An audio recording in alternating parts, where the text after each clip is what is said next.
This is an exercise about budgeting, which is something we all have to do. Jason has budgeted an average of $95 a month for entertainment. For the first 5 months of the year, he has spent $98, $89, $110, $85, and $83.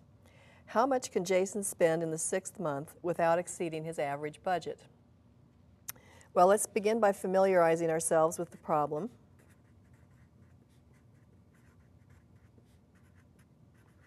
We need to know how much Jason can spend in the 6th month and not exceed an average of spending $95 a month for the period. So let's just let S be this amount. Let's let S be the amount Jason can spend in the 6th month.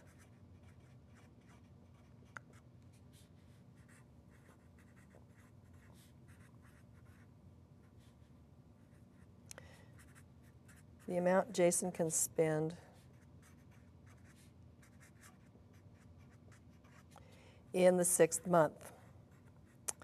Now we need to translate this to an equation or to an inequality, and in this case we're going to translate to an inequality because he wants to spend no more than $95 a month on average, so that tells us we have an inequality.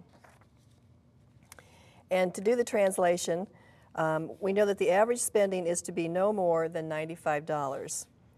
Now, the average spending we find by adding the 6 amounts that will be spent and then dividing by the number of amounts, which is 6.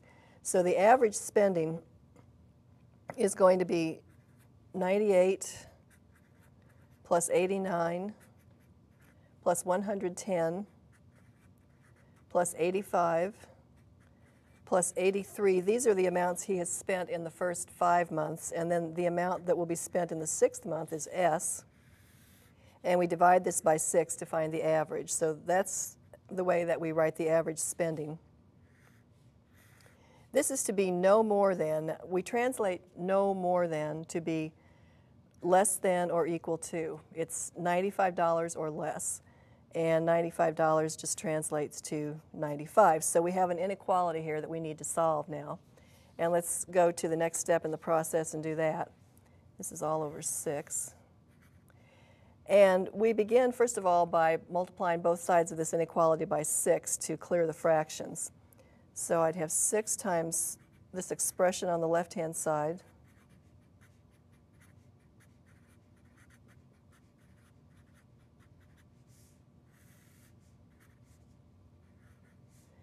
And that is less than or equal to 6 times 95.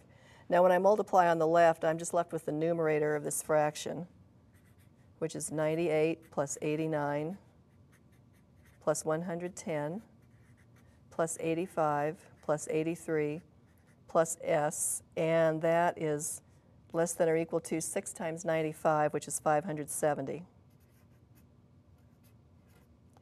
Now, when I add these 5 numbers together on the left-hand side, I get 465. So I have 465 plus S is less than or equal to 570. And finally, I can subtract 465 on both sides, and I get S is less than or equal to 105. So this is our possible solution, and the next thing we need to do is to check this in the original problem. It's the 4th step in our process. And let's just check by seeing if the answer seems reasonable. We can't check every possible answer. So as a partial check, let's just plug in the number that we found for S, and if S were equal to that number, and see if we get $95 for the spending.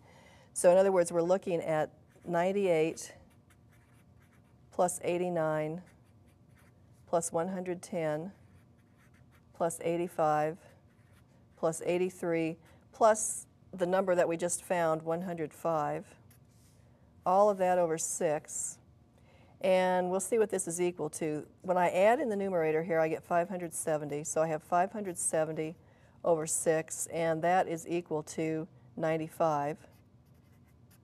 So I see that if he would spend $105 in the 6th month, his spending for the 6-month period would average $95, and then it just seems reasonable that if he spends less than $105 in the 6th month, his average spending will be less than 95. So the answer that we have found does seem reasonable, And we're ready to move on to the last step in the process, which is to state the result. We say Jason can spend no more than $105 in the 6th month. And we could also write it in terms of a solution set as the set of all S such that S is less than or equal to $105.